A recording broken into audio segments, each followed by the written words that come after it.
Hi everybody, welcome to episode 11 of Park Golf TV. We're doing an outside broadcast today. Reason being, after some tips from Luke, played Pennant Park last weekend and there's a lot of uneven lies, and also I thought about doing a video of playing out the rough as well, because I know that's a bit of a struggle for a lot of people. So it's basically just going to show me the best way to play out of it today, and you can see some more info too. Okay, so one of the first mistakes that people make when they're in the rough is they get, best way to say it is greedy from the lie they've got. Because they're 170 yards away from the green, which they normally hit their, say, 5-wood to, they feel they have to hit the 5-wood from wherever they are. So if you haven't got a great lie in the rough, there's no way you can hit your 5-wood out of it. So first of all, we've got to get better at assessing our lie. Again, if we've got a lie. Yeah, a good way to show them is a lie. But that's the first problem. You always have golfers trying to hit a fairway metal. I mean, if a ball's sat in the rough, as you can see here, that's a pretty nice line of rough. We could hit most clubs from there. But again, you don't often get lies like that. They're normally much more kind of like this. You see that sat down a lot more. I mean, you're going to struggle to get anything more than a 7-iron really from that lie. So again, it's just being more sensible, assessing your lie first before you pick your club, not just automatically thinking you've got a long way to go, I've got to try and hit the 3-wood out of there. Again, you know, it's just not going to happen. You're just not going to get the ball up in the air from that lie. So you're much better off taking a lower lofted club, getting yourself back into play, giving yourself a good opportunity of getting back onto the green from there and hopefully holding a putt for par. So that's the first way.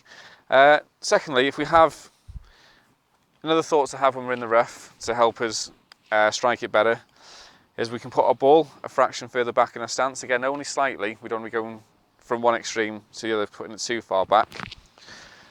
So that helps us get down a little bit steeper. And again, when it comes to hitting out the rough, we don't want to be trying to get helping the ball out the rough by trying to get some elevation out from the bad lie. That's the last thing we want to do. We're just going to top the golf ball or thin it at best. We want to be getting ourselves much steeper. Hopefully you can see this, how this kind of works, much steeper into the golf ball, hitting more down it to get it out, not the reverse of trying to help it out of the bad lie. So would you loft up or anything? Would you definitely use, I'd say that's coming back to, depending on the lie, whether we use you know, a 5-wood or we end up hitting the 9-iron out. It's all dependent on your lie. You've just got to get better at assessing it. Honestly, I play with a lot of golfers that straight away, before they even looked at the lie, fairway metal comes out, and it's just they've got no chance. Then you think you've hit a bad shot and done a bad swing, but it hasn't. You've just not got no chance from the lie that you've drawn with your tee shot. So that's the first stage, just get better at assessing your lie. Okay, so these uneven lies. Okay, uneven lies, again, pretty simple. It's just a matter of changing our setup. We don't have to change our swing really for the uneven lies. I don't know if you want to change the camera so we can show a couple of different lies we can come across on the golf course.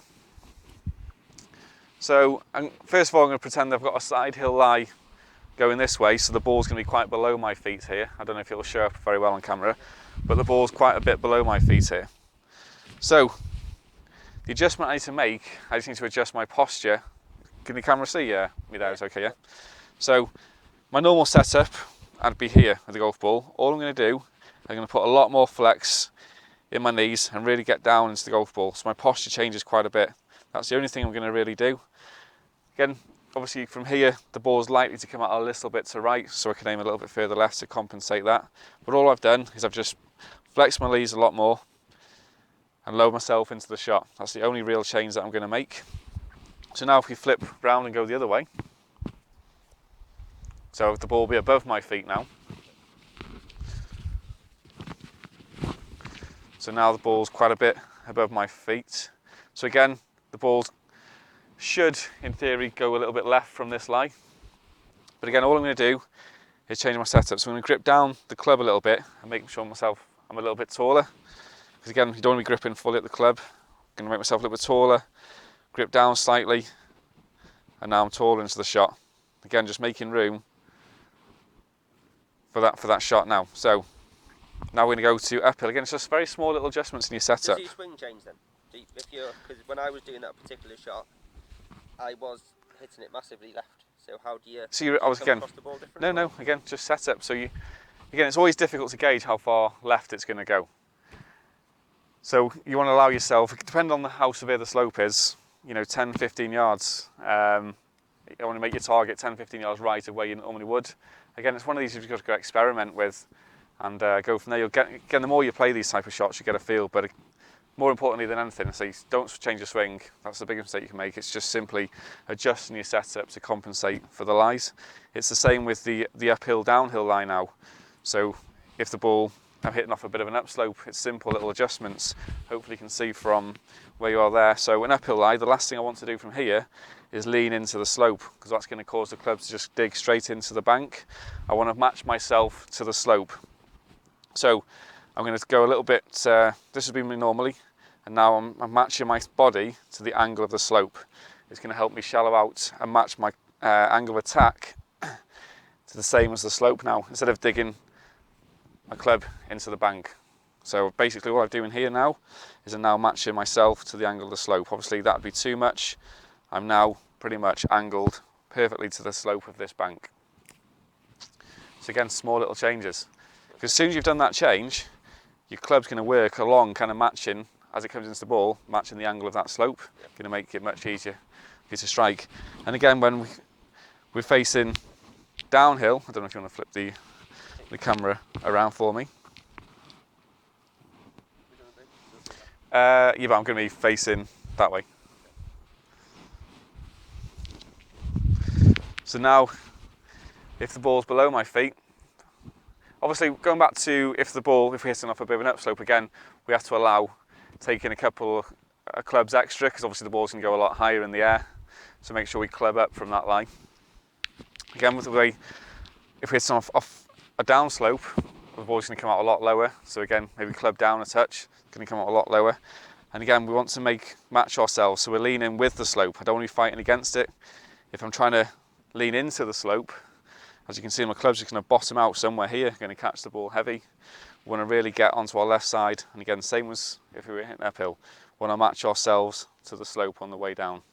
As you can see there, this would be me kind of normal. I've now matched myself, a lot of my weight's on my left side.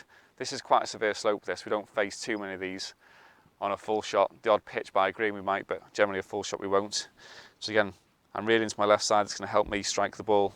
Again, just help you matching my angle of attack to how severe this slope is. Again, it's small little adjustments. There's definitely no swing change. You've got to forget about that. Well, I think you've covered just about every lie I found myself in on the weekend there. And so this is quite a severe bank that we practice on. You hopefully shouldn't find too many of these. Yeah, it's going to be very unlucky, I suppose. Yeah, definitely. Yeah, so hopefully that's helped you guys out. If you've got anything you'd like help with, any particular shot you'd like us to do a video on, then just get in touch. And don't forget, at Trefnant Golf, or through Park Golf TV, leave your comments underneath the video here, and let us know what you think, and we'll see you next week.